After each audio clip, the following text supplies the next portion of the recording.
los observadores para servir y proteger los datos personales. Buenos días con todos y estamos ahora en un programa interesantísimo de los observadores. Lucho, un saludo rápido antes de iniciar, por favor. Muy buenos días, queridos amigos que nos escuchan semana a semana en este su programa Los Observadores. Nosotros somos los observadores y nuestra meta es vigilar las tecnologías emergentes a partir de las ciencias sociales. Tenemos un invitado de lujo hoy, un experto realmente en temas de protección a consumidores, de protección pues, de usuarios de Internet. Es justamente Alfredo Velasco, director de usuarios digitales y además una connotada persona, pues, que siempre pues, está en todas estas causas de protección de derechos y todo lo que tiene que ver con estos derechos digitales. Entonces, quisiera dar justamente la posta a Alfredo para que se nos presente con todos. Bienvenido, Alfredo, a este espacio. Muchas gracias, Lucho, Gonzalo, por la invitación. Un gran abrazo desde mi calurosa Perla, que este mes cumple otro año más de independencia, lastimosamente también uno de los sectores más peligrosos actualmente de Ecuador, pues, ¿no? Y precisamente esto de aquí es la causa también de lo que vamos a profundizar ahora. Se está utilizando como excusa la situación actual en la ciudad. Y un placer estar con ustedes, 46 años, economista. Entonces, este tema de la violencia, de la delincuencia en la ciudad ya la he vivido, es bastante cíclica, pero sin embargo va tomando matices cada vez diferentes. Pues, ¿no? Y esto aquí es uno de los temas que tiene que ver también es bastante la tecnología. Así que muchísimas gracias por la invitación y aportarles acá como aprendiz constante, más allá de experto, porque no me considero todavía experto, sino más bien un aprendiz, un curioso sobre estos temas. Listo, gracias Alfredo. Antes de ingresar a nuestra primera sección, dime, ¿cómo es que aprendiste tú todo este tema del reconocimiento facial? Bueno, este tema de las tecnologías, me acuerdo tanto que en el 2012 en el gobierno de Correa hablaban sobre el tema de sectores estratégicos. Comenzaron a determinar el tema de telecomunicaciones, el tema de energía, entre algunos otros, y siempre yo me planteaba por qué los datos no se concebían también como un sector estratégico en el 2012, y de ahí obviamente el tema no solamente de datos, de nombre, cédula y cuestiones por el estilo, se volvió un poco más complejo con el tema de las redes sociales, donde ya podían crear un perfilamiento y finalmente ya estamos con el tema de recolección de datos biométricos. Pues no, o sea, ha sido un aprendizaje, digamos, constante, una curiosidad permanente sobre este tipo de utilización y de impacto social que puede tener. Entonces, yo creo que el paso lógico después del 2012 al 2022, después de 10 años, ha sido un poco ir viendo o tratar de ir un poco a la línea de cómo va la tecnología en tema de recolección y tratamiento de datos. En este caso, biométrico. Listo, y con esta introducción vamos a la primera sección de nuestro programa, Interestelar, extraños futuros que nos afectan, inteligencia artificial, biotecnología y otras novedades de ciencia y tecnología. Y bien, comencemos justamente por esto del reconocimiento facial y algo que suele ser a veces desatendido de esta tecnología. Esto comenzó en el MIT, ¿no? La famosa escuela de tecnología. Y recuerdo que una investigadora negra, afrodescendiente, digamos de piel negra, estaba preparando el algoritmo para el reconocimiento. Esto había comenzado con la idea de una práctica de la universidad para que de acuerdo al estado de ánimo, la pantalla le reflejara su imagen con alguna característica, ¿verdad? Así que fue programando todo para que reconozca la imagen y resulta que cuando pone a funcionar el algoritmo, no le reconocía y ella tenía que ponerse una máscara blanca para que sea reconocido el rostro. Entonces se pone a investigar qué es lo que ocurría y la cosa es más o menos así. El algoritmo estaba, para que aprenda, para educar al algoritmo, se reconocían varios rostros de todo tipo, ¿verdad? Resulta que la mayoría de los rostros que encontramos en Internet son blancos y masculinos y mucho menos de otro color. Así que el algoritmo no le reconocía. De entrada, el algoritmo tenía un sesgo y un sesgo discriminatorio, ¿no? De ahí comenzaron a surgir toda esta enorme y muy fuerte discusión sobre el sesgo algoritmo y lo que puede hacer un programa de reconocimiento facial. De ahí ha corrido mucha tinta, ¿verdad? Con este contexto, ya podemos ir a la primera parte de la entrevista. Y Alfredo, a propósito de la situación de Guayaquil que tú ya estabas comentando, ¿no? Oh, el, la ventaja es identificar, o sea, esto es la venta del producto, es vamos a identificar los criminales con este programa, los vamos a tratar mucho más, los vamos a atrapar mucho más fácilmente, ¿verdad? Pero es tan simple, es así de sencillo, Alfredo. Lastimosamente no. Más sencillo parece que es todo este negociado de millones de dólares que corre atrás de la compra de tecnología y del populismo político respecto a tratar de vender seguridad. Pero al menos la experiencia en otras ciudades donde se ha implementado nos dice que no. O sea, el tema de falsos positivos es realmente grande. En algunos casos, en Londres, Santiago, Sao Paulo, supera alrededor del 80% de casos de falsos positivos. Entonces, es realmente preocupante por ese lado, porque al parecer las autoridades no tienen conocimiento aquí, si bien es cierto, tienen conocimiento de que son millones de dólares que cuestan estos contratos y de que venden seguridad y que dicen que están a la vanguardia de la seguridad. Sin embargo, cuando ya comenzamos a ver un poco más fino y al detalle esto de aquí, parecería que no tuvieran protocolos para estos falsos positivos, parecería que no estuvieran empapados del tema de sesgos, como nos estabas comentando hace un momento, y finalmente parecería que tampoco no tienen ni siquiera intenciones de tener una especie como de auditoría externa o auditoría imparcial o auditoría de la sociedad civil que permita evidenciar si es que esta tecnología, por un lado, es legítima, por otro lado, es proporcional, y por otro lado, si es que está dando los resultados que ellos realmente la venden en ese sentido, pues, ¿no? Si es que a través de reconocimiento facial, ahora estaba escuchando, por ejemplo, en la mesa de diálogo que hubo hace 1 o 2 días, precisamente para combatir el tema de la delincuencia en Ecuador y principalmente en Guayaquil, decía la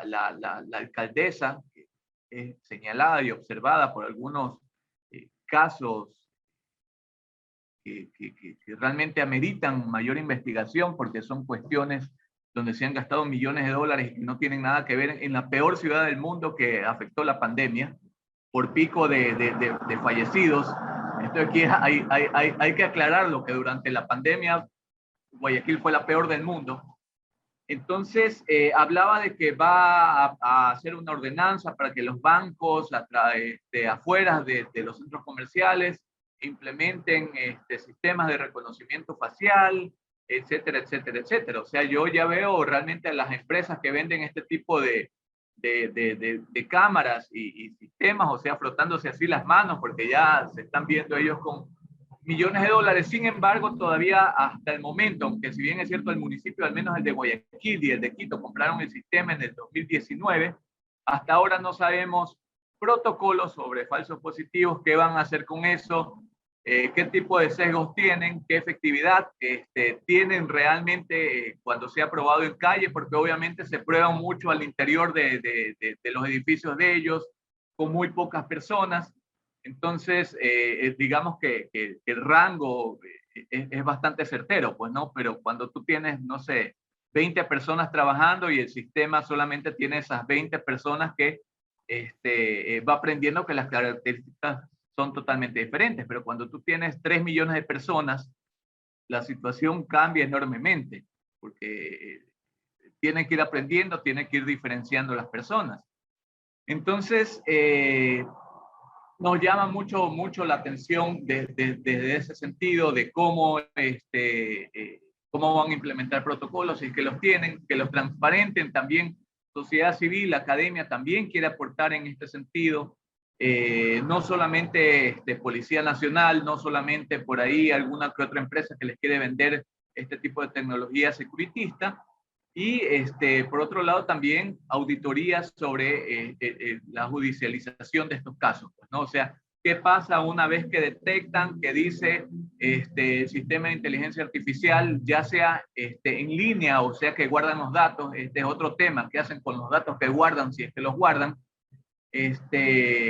Pero ¿qué pasa cuando ya se judicializan estos casos? Ya dicen, sí, esta persona tiene 99% probabilidad de que es uno de los más buscados del Ecuador, en este momento está en tal lado y resulta que no es esa persona. ¿Cómo ellos van a proceder? Y ya hemos visto algunos casos, pues, ¿no? O sea, tenemos incluso hasta series sobre el tema de lo que han pasado algunas personas, que el sistema de inteligencia artificial confunde con otras y que terminan siendo judicializados injustamente. Alfredo, ¿tienes datos sobre la cantidad de cámaras que se compró y el costo en Guayaquil? ¿Y cuántas están funcionales, quizá? Sí, a ver, en Guayaquil son, si mal no recuerdo, son como 123 cámaras, las cuales costaron alrededor de 3 millones de dólares, incluido todo, pues no solamente las cámaras, por ese caso, sino también el sistema, los computadores donde va la interconexión, la implementación entre algunas otras cosas. Pues, ¿no? Entonces es cuestión de cámaras que estén conectadas a una computadora, dentro de la computadora se procesan estos datos o se almacenan. Eso ahí realmente tampoco no lo tenemos claro, no se ha transparentado. Eso por un lado. En el caso de Quito creo que es más o menos similar, son 100 algo de cámaras también que se compraron en teoría orientadas para el tema de reconocimiento facial. Supongo el valor ha de ser más o menos parecido, ha de ser cerca de 3 millones de dólares, aunque en el caso de Quito, a diferencia de Guayaquil, es que los concejales sí han hecho investigación y esto aquí ha salpicó a un ex, al hijo de un ex alcalde que fue destituido por, entre algunas otras cosas, esto aquí. Pero en los concejales han hecho investigación. En el caso de Guayaquil, realmente los concejales ni siquiera levantan una ceja por situaciones que nos cuesta $500,000 que pinten 40 paredes, entre algunas otras cosas que se han destapado por acá. Pero volviendo al tema de reconocimiento facial, eso de ahí serían la cantidad de cámaras en teoría implementadas en Quito y Guayaquil. Ese sería más o menos el valor, unos 3 millones de dólares. Y si están funcionando, no están funcionando. Porque hasta hace poco en Quito se alertó de que no estarían funcionando porque no hacen todavía match con la base de datos que ellos quieren comenzar a revisar, que en este caso son los más buscados. Y esta base, en teoría, la tiene la policía. Vi por ahí algunas expresiones de parte de algún encargado de la policía respecto a este tema, en donde habla sobre el tema de licencias de la base de datos. Realmente tampoco no queda muy claro ese tema, pero en todo caso no han compartido la base de datos, y al no compartir la base de datos de los rostros de los más buscados, no tienen cómo hacer match con el sistema que actualmente tienen implementado en Quito y Guayaquil. ¿Lo tienen implementado? Sí. ¿Está funcionando? No. Así resulta que los más buscados somos nosotros, la gente común y corriente. Lucho, ¿algo que añadir antes de ir al siguiente segmento? Vamos al otro segmento, que ahí entro yo. Perfecto.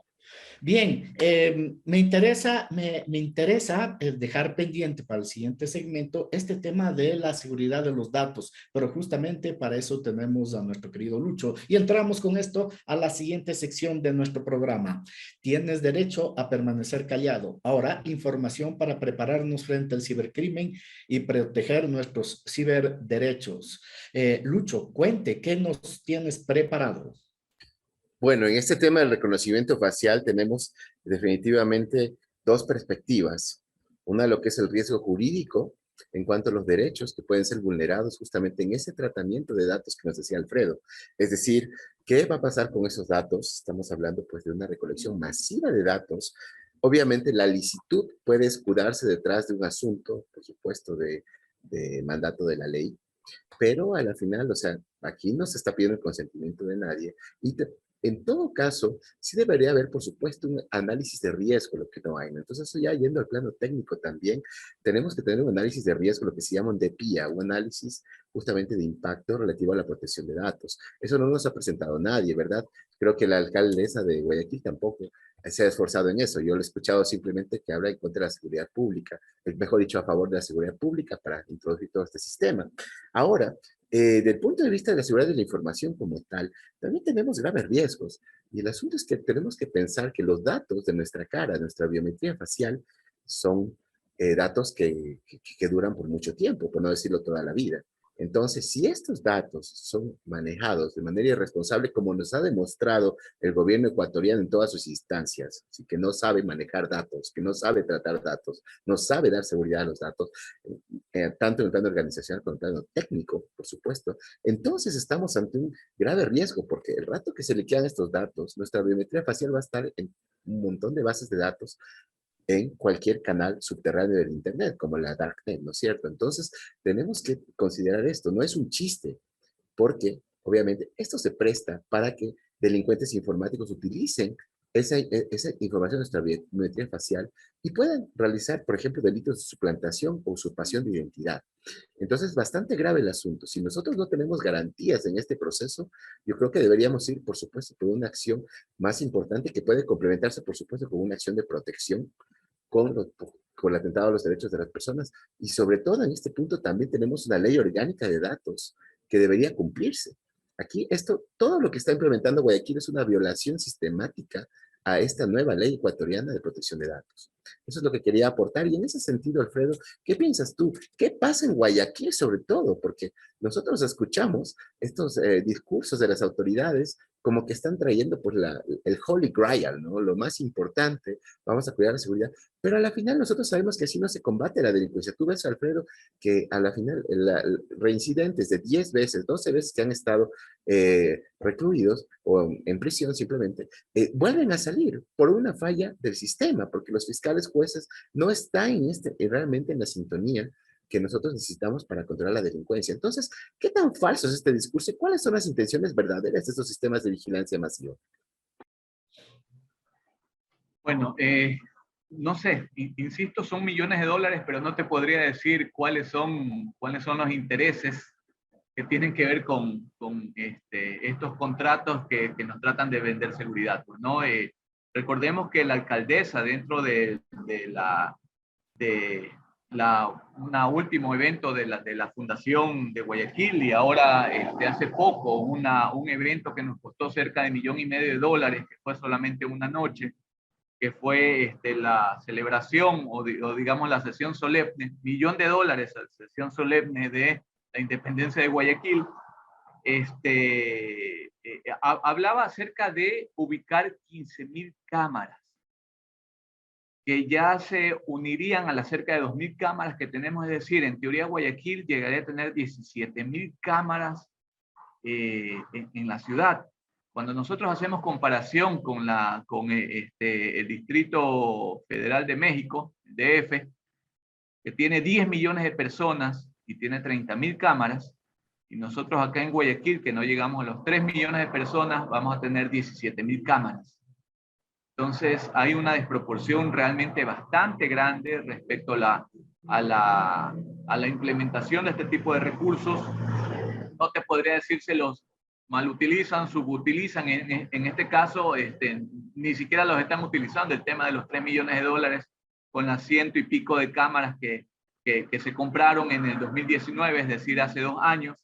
Y ahora incluso más allá con el tema de la pandemia, pues, ¿no? O sea, ¿qué pasa ahora que la gente solamente utiliza mascarilla? Recordemos que el reconocimiento facial es un reconocimiento que te mide la distancia de ciertas facciones de tu cara, o sea, la nariz, Entonces ya solamente te quedaría aproximadamente entre un 30%, un 25% de datos que realmente pudieran reconocerse si es que uno utiliza la mascarilla, pues, ¿no? O sea, ¿qué ha pasado también con eso ahí? O sea, ha habido una renovación, el sistema puede reconocer mejor, puede reconocer peor, va a dar más falsos positivos ahora que la gente utiliza mascarilla. ¿Qué están haciendo con los datos? ¿Los están almacenando? Ya está actualmente en funcionamiento el tema de la recolección, aunque no puedan hacer match, pueden estar recolectando los datos. Lastimosamente sobre eso ahí no hay transparencia. La única respuesta que tenemos de parte de la autoridad es o implementar que la gente utilice, sea portadora de armas, por un lado, o la respuesta más común que hemos recibido los guayaquileños durante toda esta administración es un nuevo tatuaje de la alcaldesa. Pues, ¿no?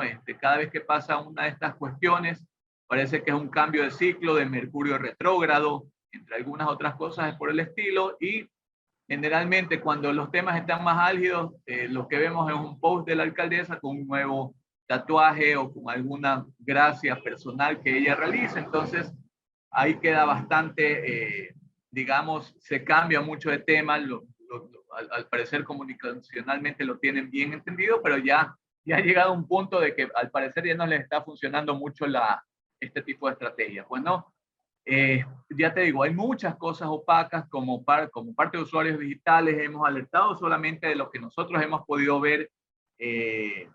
Hace poco también estuvimos, cuestión aparte, estuvimos postulando para unos fondos para hacer una investigación un poco más en profundidad. Lastimosamente todavía no se logra visualizar el impacto o el daño que puede causar este tipo de cosas. Como bien decías, Lucho, ya las autoridades, tanto públicas como la empresa privada, ha dado fuertes experiencias de que no saben manejar los datos, de que no lo saben, no son buenos custodios de datos, y obviamente el dato biométrico, que es, como tú bien dices, casi permanente en las personas, no sabemos qué va a pasar con ellos, pues, ¿no? Pero siguen gastándose millones de dólares sobre este tema, siguen subutilizándose.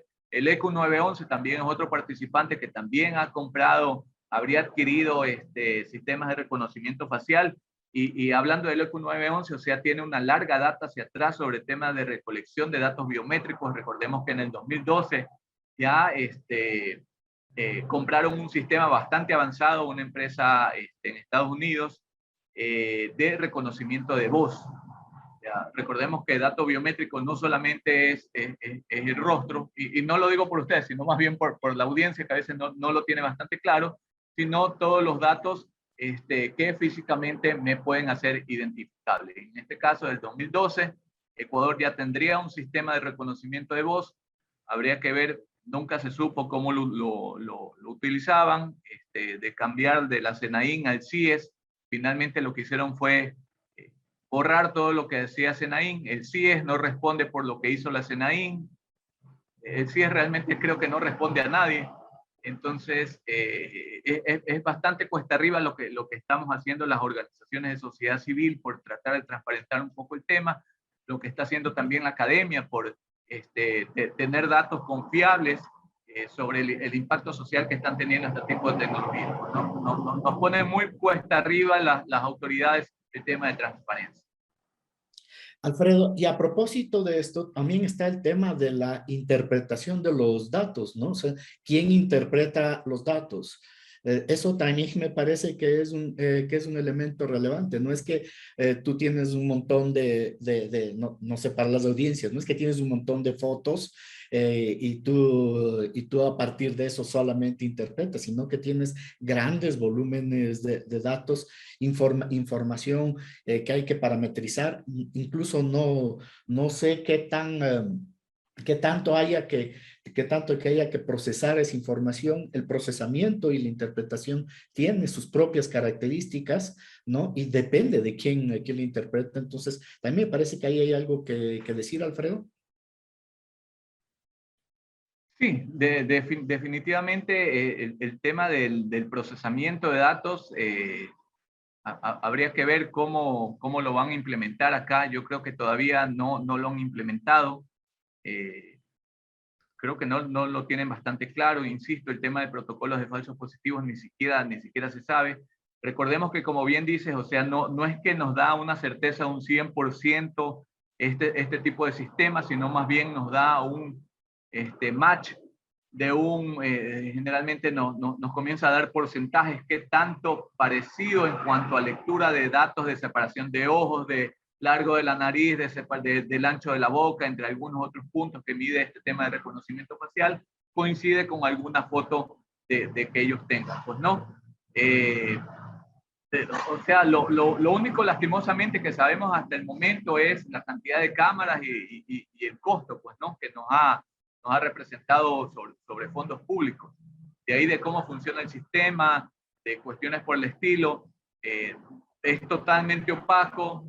Supongo algunos por tema de seguridad no lo dicen para que no los delincuentes no lo vulneren, entre algunas otras cosas, pero lastimosamente la sociedad civil o la sociedad en general es la que termina siendo más expuesta, pues, ¿no? Porque los delincuentes siempre buscarán formas. Vimos hace poco que en la penitenciaría del Litoral la atacaron con drones, con drones con bombas. Entonces, la delincuencia está muy adelantado y estos sistemas finalmente lo que terminan es, más allá que atacar a la delincuencia, que si bien es cierto, de alguna manera les estorbará, pero la sociedad en general es la que termina siendo más expuesta a este tipo de errores que pueda tener esta tecnología. Y sobre esto aquí, o sea, no es solamente que lo estamos hablando aquí en Guayaquil, en Quito o en Ecuador, o sea, es un tema a nivel global.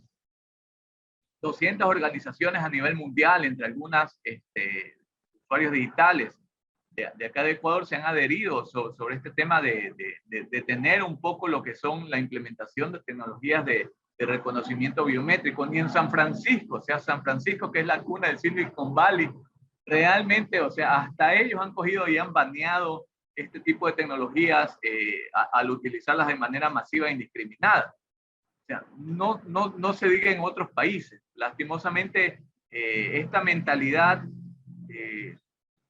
no me gusta utilizar la palabra tercermundismo porque no hay tercer mundo, hay un solo mundo, pero realmente define muchísimo lo que es el pensar de ciertas autoridades. Pues no este tercermundismo de pensar que les venden la última Coca-Cola del desierto a nivel tecnológico y que la tienen que comprar porque les va a hacer réditos políticos y a lo mejor les va a hacer algún tipo, otro rédito por ahí.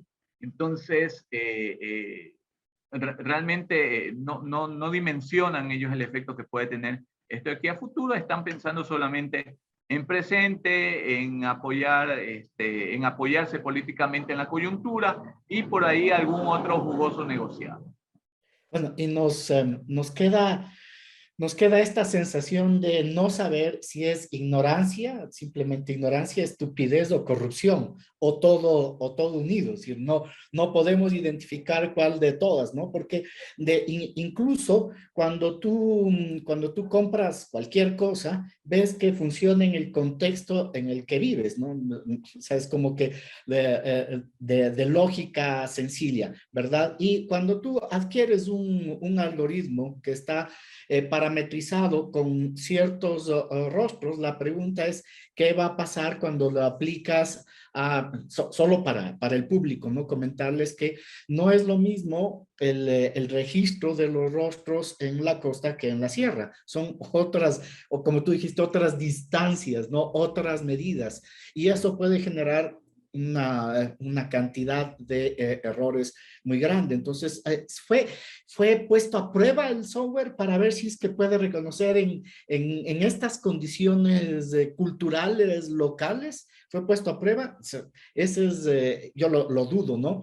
Y lo otro que me gustaría tu opinión, Alfredo, con respecto a esto, es también el tema de que esto se pueda invertir. Algo me parece que tú ya señalaste, es decir, que esta tecnología sea vendida, sea pasada, sea estos datos sean pasados a los grupos criminales que tienen suficiente dinero para contratar gente para que use esos datos y, por ejemplo, medir, identificar a políticos, policías, militares y encargarse de ellos de las peores formas.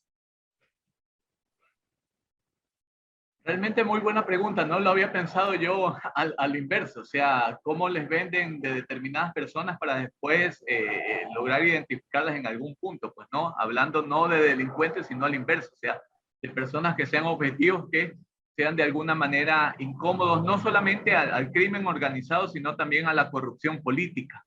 Recordemos que a veces pensamos solamente en el crimen como los narcotraficantes, como el carterista, como el sicario, pero también hay una serie de cuestiones que se terminan interrelacionando con la clase política, al menos de Ecuador, pues, ¿no?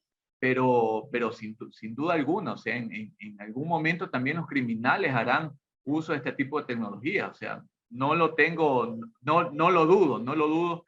Y en este caso, como se han vendido datos de otros ciudadanos, lastimosamente, la experiencia nos diría que es bastante probable también de que ellos pudieran comprar datos biométricos también de objetivos que les fueran incómodos para el crimen o la corrupción, pues, ¿no? O sea, no digo a lo mejor como para atentar contra su vida, pero sí estarles haciendo un seguimiento mucho más efectivo, digamos, que tener una persona detrás estando siguiéndola, pues, ¿no? Entonces, es bastante complejo. Ya me añadiste otro tema sobre el cual no poder dormir sobre esta tecnología. En todo caso, coincido totalmente contigo que el crimen va a hacer uso en algún momento sobre este tipo de tecnología y es mejor que esté, o al menos que no se tenga, o que esté súper bien custodiada. Y lastimosamente lo segundo ya existe experiencia de que no es así. Claro, en eso yo quisiera aportar algo, ¿no? Tenemos que entender siempre que estos modelos se van entrenando, se van educando, y la figura del educador es primordial.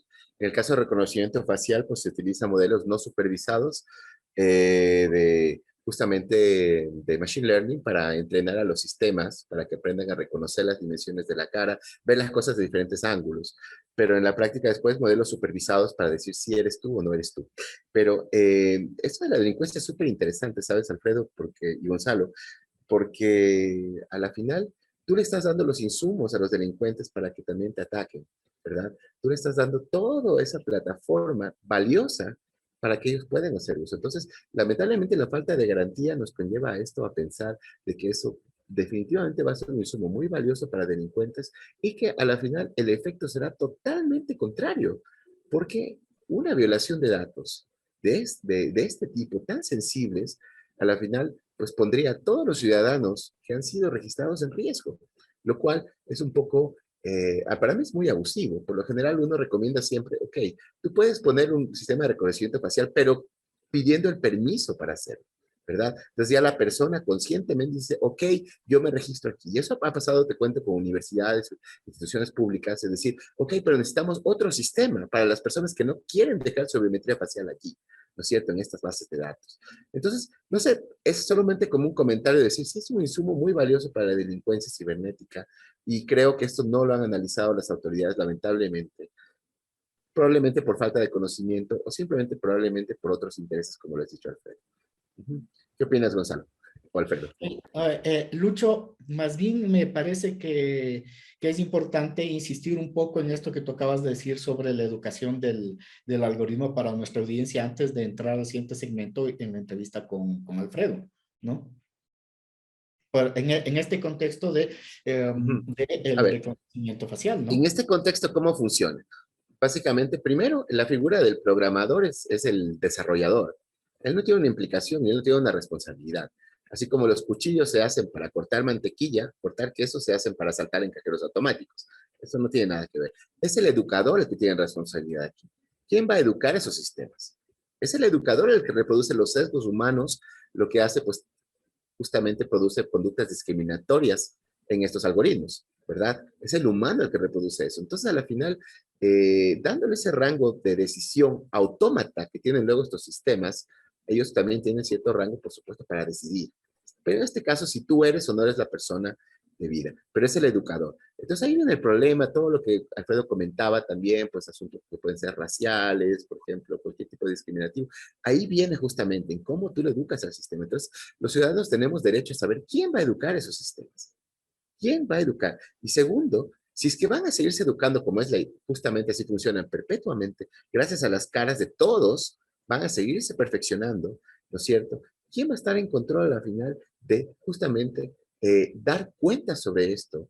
¿Y quién va a ser el auditor de estos sistemas? Esto es algo que debe ser información pública, ¿no es cierto? Porque si no, si caemos en una especie de dictadura digital donde ellos tienen el derecho total de hacer lo que quieran con nuestros derechos y libertades, ¿verdad? Entonces, ahí viene el problema, es la educación justamente, Gonzalo. ¿Quién educa a los sistemas? Yo educo a un sistema inteligente para que actúe de determinada manera. ¿Cómo se van a ser educados esos sistemas? Todo eso es lo que queda en duda aquí y es lo que deberíamos exigir como sociedad civil, porque son nuestros datos sensibles a la final. O si no, yo lo que opto es como hicieron en Hong Kong, ¿recuerdas, Alfredo? Sí, con todas las famosas propuestas de Hong Kong antes del COVID, sí, tú sabes, porque ya tenían todo este sistema de vigilancia masiva ya puesto. ¿Qué es lo que hacían? Pues se desarrollaron técnicas para proteger a la ciudadanía, así como usamos el cifrado en los emails, pues usar sistemas justamente para distorsión de las cámaras. Tú sabes, algunas luces se utilizaban para dar reflejo o cualquier sistema para burlarlos, porque hay también maneras de hacerlo. Ahora, tú hablabas también de que la mascarilla es por de por sí una medida, de hecho, sí lo es, por supuesto, pero también yo creo que dentro de lo que es la mascarilla también hay algunos aspectos que se escapan. Más bien, yo creo que eso puede generar más falsos positivos, Alfredo, ¿sí?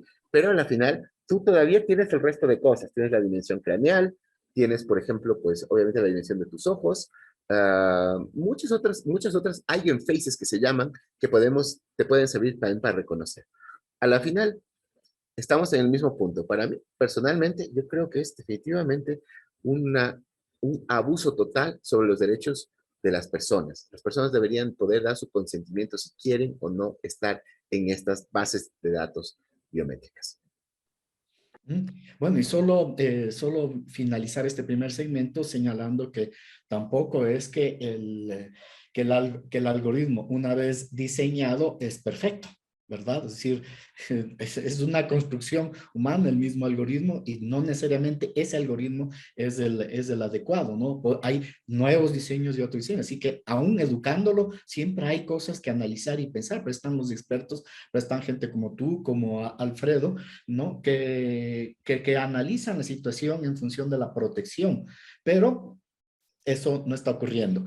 Bueno, voy a entrar a la siguiente sección de nuestro programa, sin antes recordarles a nuestra audiencia lo avanzado que estamos. Fíjense que es la primera vez que escucho de boca de Lucho que alguien asaltó un cajero con un cuchillo. Y eso es increíble. Con esta novedad increíble de ciencia y tecnología pasamos a nuestro siguiente segmento. Tecnomúsica y tecnocine. Un momento para escuchar y ver la tecnociencia en el cine. Y en esta ocasión volvemos con nuestro querido Lucho, porque él escogió la canción de ahora, la melodía de ahora. Así que cuéntanos cuál es la lógica de tu elección. En realidad, la única lógica es pensar que esta vigilancia masiva es básicamente como un atentado a la libertad física también y en muchos aspectos. Entonces, por eso he escogido el tema de Rage Against the Machine, Killing in the Name of, por su famosa frase, Now you do what they told you. Es decir, no que te saco ya sabes, como cantaban en las fiestas los quinceañeros, sino básicamente, ahora haces todo lo que te dicen. Y es que así es como funciona todo. Pasaportes, por ejemplo, ahora de salud, para entrar a países, tú ves las cámaras para protegerte. Entonces, es la manera como el sistema te vende cosas para vulnerar tus derechos.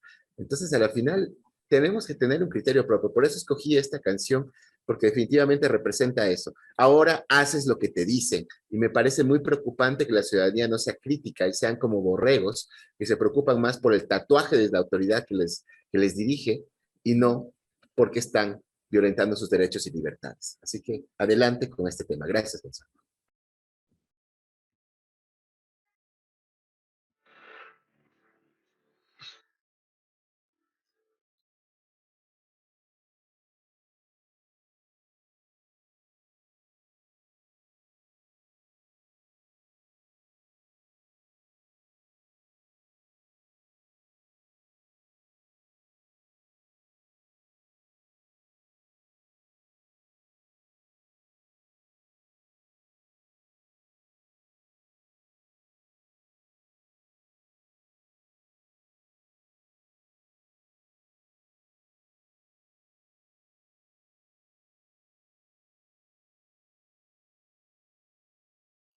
Bien, y regresamos después de este excelente tema. Me hiciste recordar cuando yo bailaba airoso en las fiestas colegiales, ¿no es cierto? Con ese famosísimo movimiento de cabeza de arriba y abajo, que era todo lo que hacíamos para bailar estas canciones. Y bien, con esto entramos a la siguiente parte de nuestro programa. Hemos planteado temas muy duros con relación al reconocimiento facial. Eh, Alfredo, Alfredo, tomando en cuenta que estas tecnologías están totalmente integradas a nuestros celulares, a nuestra existencia, y recogiendo lo que comenta Lucho, ¿no? ¿Cómo deberíamos educar a la ciudadanía, ¿no? ¿Cómo formar ciudadanos para defendernos de esto? ¿Cómo podemos aportar incluso a lo que tú estás haciendo? Eh, vale recalcar que no solamente, o sea, yo, sino más bien un grupo que somos usuarios digitales y no solamente usuarios digitales, sino algunas organizaciones como desde la academia lo está haciendo Lucho y algunas organizaciones a nivel nacional y muchas más organizaciones y personas de academia que lo están haciendo a nivel internacional. O sea, digamos que sí quiero dejar bastante en claro que no es una cuestión de nosotros como organización, no es una cuestión de la academia solamente, no es una cuestión de sociedad civil, sino es una cuestión global. O sea, entonces, como para dimensionar de que no es una queja como que muy aislada que lo estamos haciendo nosotros por ser hippies o algún tema similar, pues, ¿no? O sea, eso ahí que quede súper claro. Este, sobre el tema de qué podemos hacer los ciudadanos respecto a esto de aquí,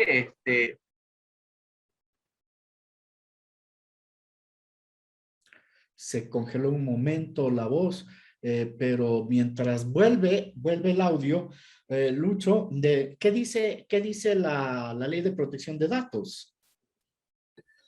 Bueno, tú sabes, para lo que es la legalidad, licitud del tratamiento, hay varias causales, ¿sí? O sea, la primera siempre va a ser el conocimiento inequívoco, perdón, claro y expreso. Es decir, tú tienes que realizar una acción para dar tu consentimiento. Ahora, hay algunas excepciones donde se puede usar, por ejemplo, condiciones vitales del interesado, por ejemplo, o alguna también que tiene que ver transversalmente con la seguridad pública. Es decir, hay manera de esconder esto de alguna manera como que puede calzar en la ley, pero sin embargo, pues yo sí te puedo decir, hay que hacer un análisis profundo y sobre todo esto entra no solamente en el ámbito administrativo, como es la protección de datos, donde, por supuesto, un tratamiento que no se ajuste a lo que prevé la ley, en cuanto sobre todo, como te digo, los propósitos, los fines, la minimización de datos, lo que es también la protección de datos desde el diseño y por defecto, y sobre todo lo que es las medidas organizacionales y técnicas de seguridad. Si no se cumple con esto, la autoridad tiene que sancionar,